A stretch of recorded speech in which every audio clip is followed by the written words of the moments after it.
नमस्कार दोस्तों। आप लोग का अपना यूट्यूब चैनल रिजल्ट विद आकाश में स्वागत है। दोस्तों हम लोग बात कर रहे हैं सीटेट। और दोस्तों यह श्रृंखला एकमात्र इसी उद्देश्य से शुरू से चलाई जा रही है कि इसमें कुछ क्वेश्चनों के माध्यम से हम लोग पेपर को सॉल्व करने का तरीका सीखते हैं। यदि आप लोगों में से जिन्होंने अभी तक पिछले वीडियो को नहीं देखा है, यानी कि शुरू से नहीं जुड़े हैं, जहाँ तक मेरा मानना है कि आप लोगों में से अधिकतर लोग शुरू से देखते आ रहे हैं, लेकिन जो नहीं देखे हैं तो एक बार उन वीडियो को देख लें। आप लोग को दोस्तों बहुत हद तक पेपर को सॉल्व करने में मदद मिलेगी, क्योंकि बहुत से ऐसे नियम पर हम लोग धीरे धीरे आगे बढ़े हैं, न कि यह एक दिन में हम लोग यहाँ पर आए हैं। तो आप लोगों में से जो लोग बाकी हैं वो लोग शुरू से देख लीजिए। आइए हम लोग बात करते हैं आज के फिर एक क्वेश्चन पर। देखिए दोस्तों, पहला क्वेश्चन क्या दिया है, कह रहा है क्या निम्नलिखित में से कौन सी प्राथमिक कक्षा के छात्रों के आकलन की उपयुक्त विधि नहीं है।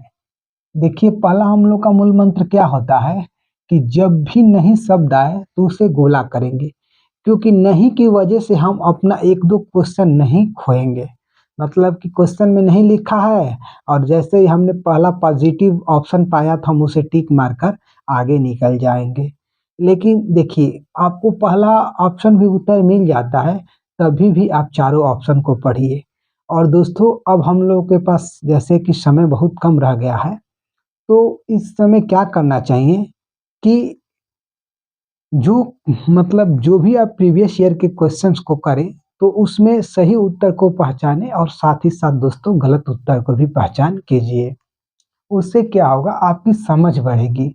और जो भी क्वेश्चन आपके गलत होते हैं उसका डिस्कशन आप किसी सहपाठी से जरूर करिए। और डिस्कशन करने का मतलब होता है बोलना। जैसे एक बार जिन चीज़ों को आप अपने मुंह से बोल देंगे तो समझ जाइएगा कि वो चीज़ आपकी हो गई। देखिए क्या कह रहा है कि निम्नलिखित में से कौन सी प्राथमिक कक्षा के छात्रों की आकलन की उपयुक्त विधि नहीं है। अब क्या नहीं है, एक परीक्षा जो कि तथ्यों और सूत्रों को स्मरण करने पर आधारित है। ऑप्शन बी कह रहा है बच्चों के अध्ययन के स्तरों के अनुसार एक व्यक्ति परक परीक्षा, आकलन के लिए आईसीटी पर आधारित उपकरणों का उपयोग, अवधारणा मानचित्र कंसेप्ट मैप का उपयोग। देखिए ये दोनों ऑप्शन तो बिल्कुल सही है, इसमें तो हमको कोई डाउट नहीं है। बात इसमें फंसती है। देखिए एक परीक्षा जो कि तथ्यों और सूत्रों के स्मरण करने पर आधारित हो, यह हमारा ऑप्शन गलत है। क्यों क्यों गलत है, हमको नहीं ढूंढना ही है तो यही हमारा ऑप्शन उत्तर हो जाए। क्योंकि कोई परीक्षा तथ्यों और स्मरण पर आधारित है तो वह आकलन के लिए उपयुक्त नहीं है। क्योंकि तथ्य और स्मरण का मतलब क्या होता है कि आप रटन पद्धति को क्या कर रहे हैं, बढ़ावा दे रहे हैं। अब ऑप्शन नंबर बी हम क्यों छोड़ेंगे कि बच्चों के अधिगम के स्तरों के अनुसार एक व्यक्ति परक परीक्षा।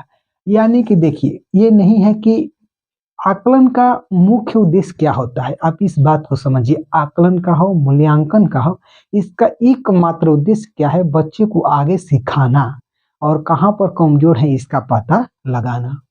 तो जैसे मान लीजिए कोई बच्चा पढ़ने में ठीक है या कोई कहीं पर कमजोर है, तो उसको हम एक बार ऑब्जर्व कर लेंगे और उसको आगे बढ़ाएंगे। इसलिए ऑप्शन हमारा मतलब कि बी भी सही है।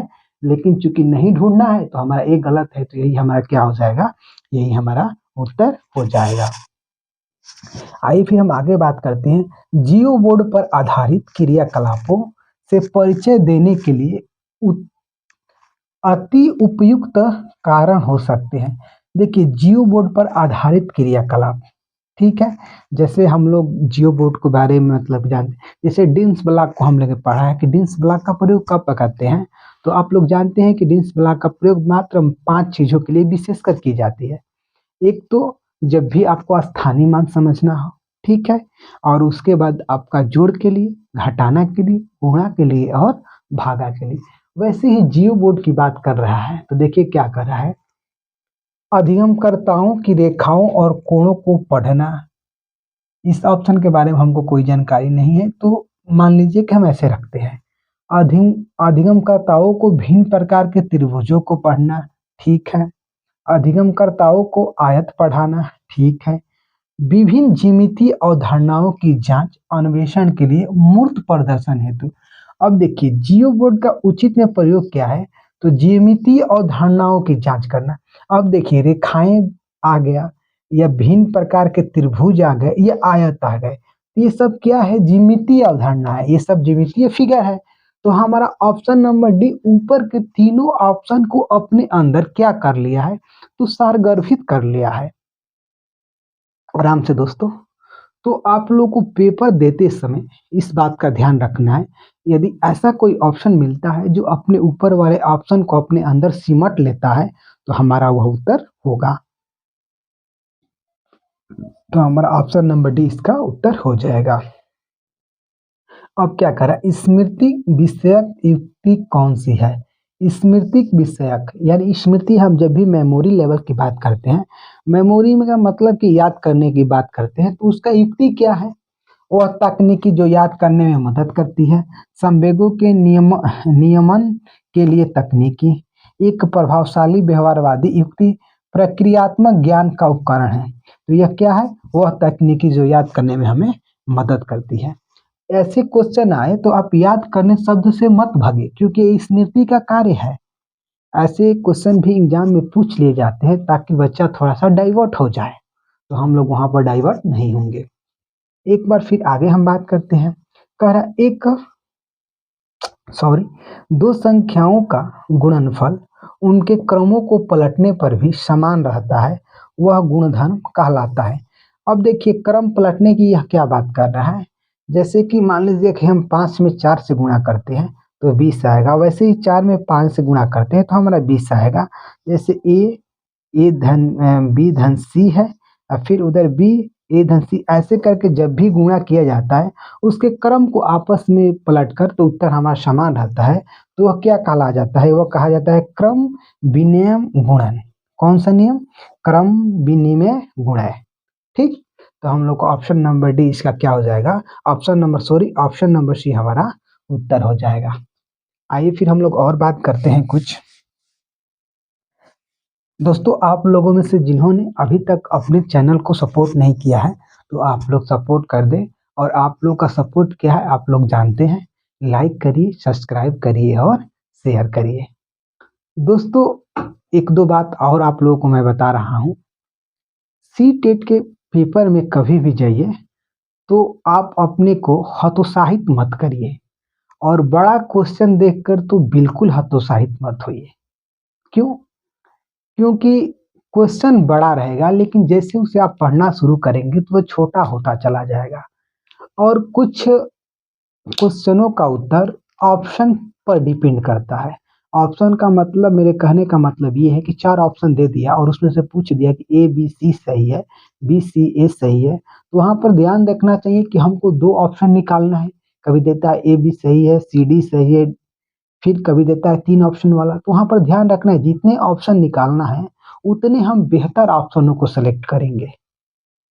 उसमें अगर 3 भी ऑप्शन सही है और 2 ही ऑप्शन में हमको उत्तर देना है, तो हम 2 बेहतर ऑप्शनों को चूज करेंगे। यदि हम करते हैं तो हमारा मतलब कि क्वेश्चन गलत होने की संभावना क्या, वो गलत होगा ही नहीं, क्योंकि ऑप्शन को मतलब कुछ क्वेश्चन तो सेट होते हैं कि विकल्प देखकर ही बच्चा उसका उत्तर करेगा तो सटीक पहुंचेगा। आइए उसी में हम लोग और आगे बात करते हैं। देखिए फिर आगे क्या दिया है, आगे कह रहा है क्या, यह एक क्वेश्चन है, पहले इसको करते हैं, मिटा ले, थोड़ा सा हम लोग जगह बना लें। कह रहा है निम्नलिखित में से आरोही क्रम में लिखे गए हैं। अब देखिए आरोही क्रम, अवरोही क्रम, भिन्न में छोटा बड़ा, भिन्नों का लसा-मसा, संख्या में कौन सी प्राकृतिक संख्या, फिर आगे थोड़ा सा बढ़ेंगे तो त्रिभुज के थोड़ा सा गुण, चतुर्भुज के गुण, आयत के गुण, इन्हीं सब टॉपिक से मैथ में क्वेश्चन पूछे जाते हैं। और जैसे आपको मतलब कि शॉपिंग मार्केटिंग करने के बारे में कुछ क्वेश्चन हो जाएंगे, तो आप लोग एक काम कीजिएगा, थोड़ा सा अपना टाइम बचाइएगा एक्स्ट्रा, इसके लिए तो मैथ के लिए। अगर बचा लिए तो समझिएगा कि आपका 2-4 नंबर तो बढ़ना तय है। तो यहाँ पर देखिए आरोही क्रम की बात कर रहा है, तो आप लोग देखे होंगे किसी का नाम आरोही ही क्यों रखा जाता है। आरोही का मतलब होता है बढ़ते क्रम में, यानी छोटे से बड़े की तरफ जाना है। किधर जाना है? तो छोटे से बड़े की तरफ। अब आप ढूंढिए कि इसमें सबसे छोटा क्या है। अब देखिए एक चीज पाते हैं कि ये 80.6 है, ये 0.88 है, यानी तो ये ऑप्शन तो हमारा नहीं होगा क्योंकि अब बड़ा है। अब ये तीनों ऑप्शन सेम है। फिर हम आगे बढ़ते हैं तो देखिए ये 8.06 है, ये 8.66 मतलब 006 है, 8.006 है। यहाँ पर यदि एक जीरो लगाते हैं तो 8.060, तो यह हमारा बड़ा हो गया किससे? इससे। यानी हमको छोट से बड़े की तरफ जाना है तो हमारा ये भी ऑप्शन नहीं होगा। हमने दो ऑप्शन कट कर दिया। फिर हम थोड़ा सा और आगे बढ़ते हैं। अब यहाँ पर हम देखते हैं तो अब देखिए यहाँ पर 8.006 दिया है, 8.06 दिया है। यहाँ पर हम मतलब इसको भी 3 अंक कर दिए जीरो लगाकर। देखिए ये 60 हो गया, ये 66 हो गया। यानी ये बड़ा है, ये छोटा है। हमको जाना है छोटे से बड़े की तरफ, यानी हमारा ये ऑप्शन क्या हो गया? अब हमारा तीर ऐसे चलने लगेगा। ठीक है, देखिए फिर यहाँ पर 8.066, 8.60, 8, 80.6, यानी कि हमारा ऑप्शन नंबर सी इसका क्या हो जाएगा? ऑप्शन नंबर सी इसका उत्तर हो जाएगा। आइए फिर हम लोग आगे बात करते हैं। देखिए एक हम लोग का मैथ का ये क्वेश्चन दिया है।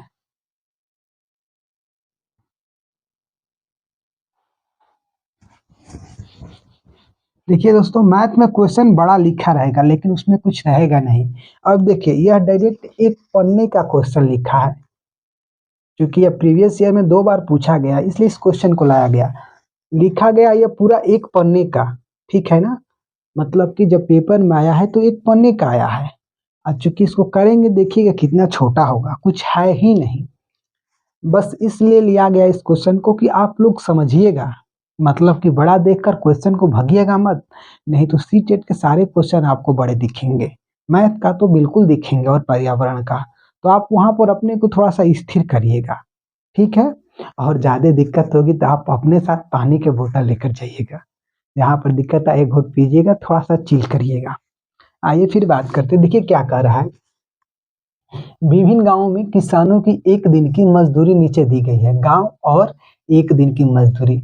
अब देखिए गांव ए है उसमें एक दिन की 150 रुपया है, गांव बी है उसमें एक दिन की 125 रुपया है, गांव सी है उसमें एक दिन की 93 रुपया है, और गांव डी है उसमें एक दिन की 87 रुपया है। फिर क्वेश्चन आगे है नीचे वैसे ही, लेकिन यहाँ पर लिखा गया है जगत गांव ए में 105 दिन काम करता है और रेणु गांव सी में 180 दिन काम करती है, तो कौन ज्यादा रुपया कमाता है और कितना? देखिए क्वेश्चन यही पूछा है कि जगत गांव ए में 105 दिन काम करता है और एक दिन की मजदूरी कितनी है? तो 185 रुपया।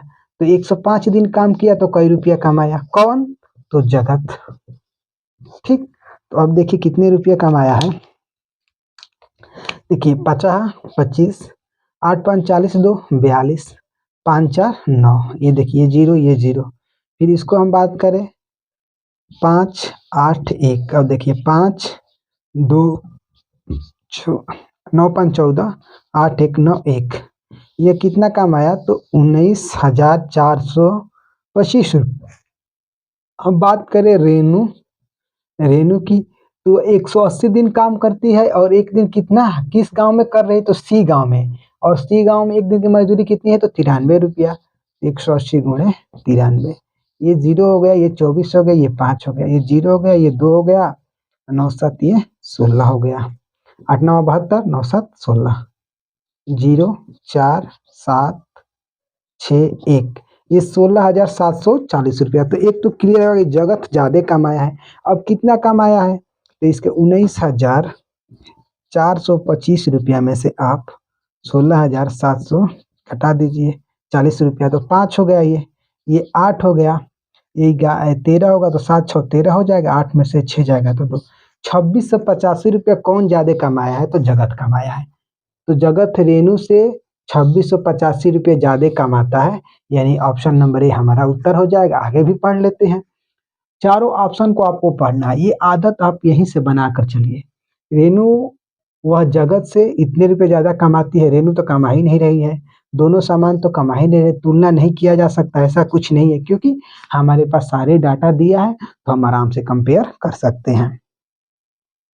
दोस्तों, यदि इन क्वेश्चनों के माध्यम से मैं अपना सारा मतलब की बात आप लोगों तक पहुँचा पाया हूँ या आप लोगों को समझा पाया हूँ, तो आप लोग भी एक बार दिल खोलकर इसको लाइक करिए, सब्सक्राइब करिए चैनल को और शेयर करिए।